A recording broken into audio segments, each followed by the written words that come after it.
Ben, en fait, dans le coaching, on travaille de manière complémentaire, Paul et moi, parce que Paul, il vient du monde de l'entreprise, du coaching dans la prise de parole. Donc, Paul va plutôt travailler sur le conceptuel, sur la tête et le cœur, on dirait.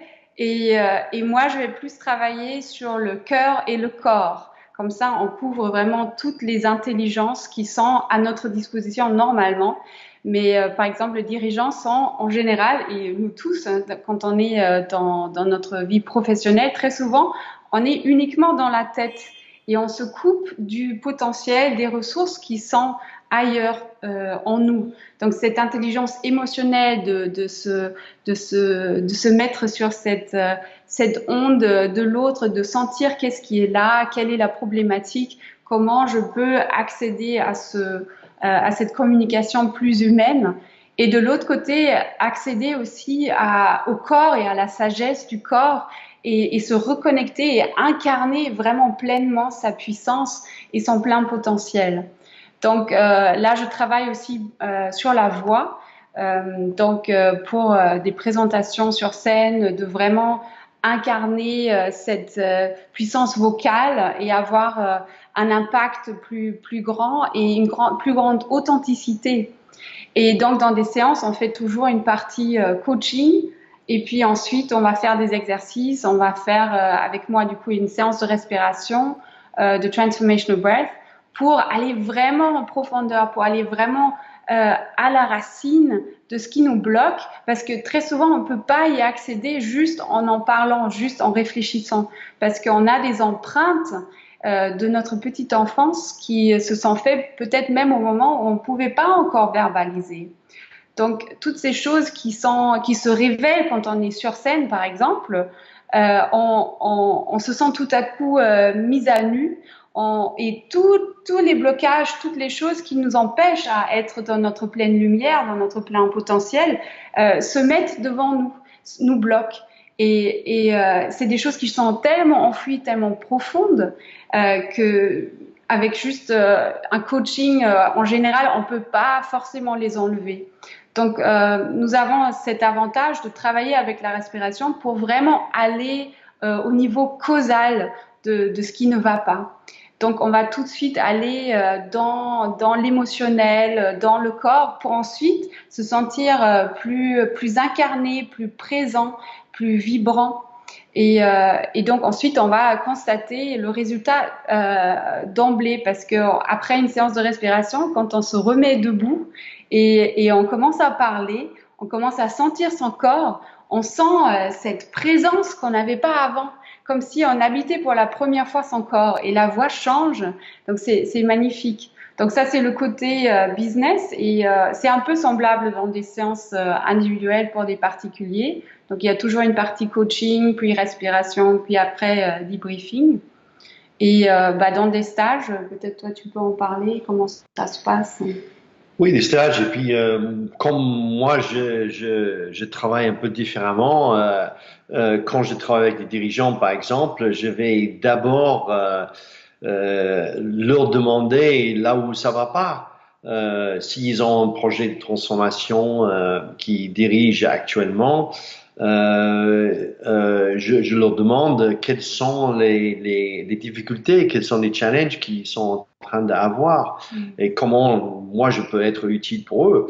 On localise le source de douleur en quelque sorte. Quelle est la problématique? Est-ce que c'est une problématique de leadership? Est-ce que, en tant que leader, on se sent pas légitime, on se sent pas suffisamment puissant, on se sent pas suffisamment charismatique? Quelle est la problématique? Et à partir de là, de montrer à la personne quelles sont les différentes techniques qu'on peut utiliser pour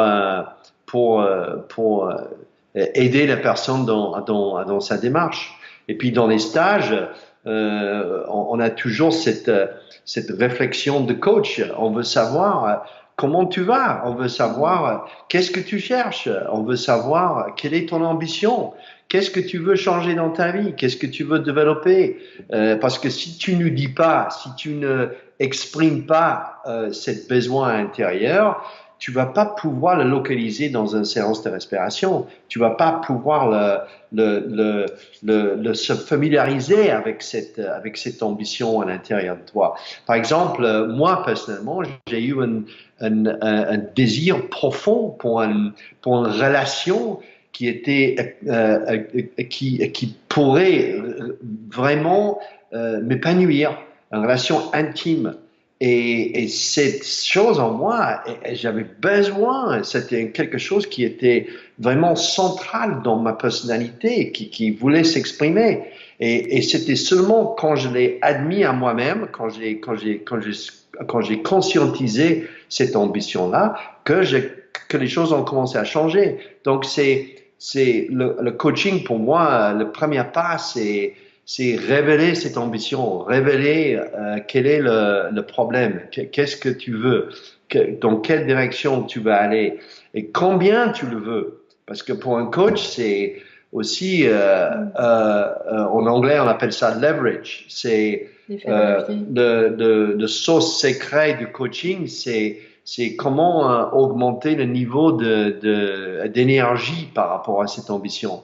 Pourquoi? Parce que pour la plupart des gens, ils sont dans une espèce de non, ça va jamais changer, jamais, je suis toujours pareil, j'ai toujours été frustré et ça continuera toujours de l'être. Donc il y a toujours cette espèce de référence au passé.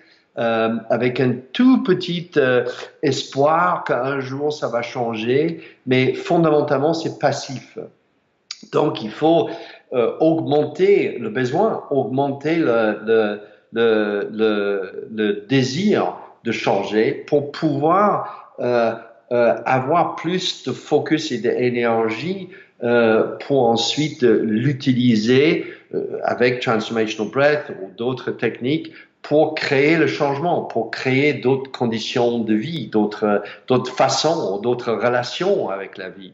Donc, le coaching, en fait, c'est toujours pareil, c'est toujours le même levier. Hein.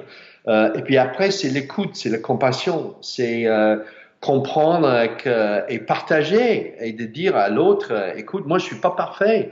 Si toi, tu as de la peur, moi aussi, je peux te parler des moments où j'ai eu peur et qu'est-ce que j'ai fait avec ma peur et comment j'ai appris pas à maîtriser parce que je trouve que c'est trop, à simplement dialoguer et être en harmonie discrète avec ma propre peur. Et cette expérience peut être valable. Donc il y a un niveau d'empathie et de compassion qu'il faut absolument avoir dans le coaching. Sinon, on est un robot en train de diffuser une technique. Dit non, notre première réaction en tant que coach, c'est on donne la main. Être humain à être humain. Écoute, mon pote, moi, je sais ce que tu vis. Je sais combien c'est difficile. J'ai passé par là et je passe toujours par là. Donc, ce sont des cheminements classiques humains de peur, de manque de confiance, de difficultés, de challenges. Toutes les histoires mythiques sont remplies à bloc de toutes les difficultés qu'on a, les challenges. Indiana Jones, il traverse pas son aventure sans des challenges, sans des difficultés et sans affronter sa propre peur et ses propres faiblesses, ses doutes, etc., etc., etc. Donc, c'est assez classique, mais très important qu'on se positionne par rapport dans nos stages, avec nos clients. On n'est pas là comme donneur de leçons, on est là comme être humain, on est là avec tout notre cœur, avec toute notre compassion pour la nature humaine et les challenges qu'on peut avoir. Et ce qui est très très beau dans les stages aussi, c'est la dynamique de groupe qui se crée parce que on est vraiment porté par les autres, par cette dynamique qui se tisse, ce lien qui se tisse entre les personnes présentes. Et c'est jamais pour rien qu'on est là ensemble. Et ça, on voit à chaque fois Donc il y a des miroirs, il y a des résonances qui se font entre les personnes présentes, et c'est magnifique parce que à la fin d'un stage, très souvent, on a l'impression personne n'a envie de partir parce que on a passé un moment tellement fort, tellement beau ensemble, et on se connecte sur un plan tellement subtil et intime et profond qu'on n'a pas dans la vie quotidienne, et ça crée un lien pour la vie.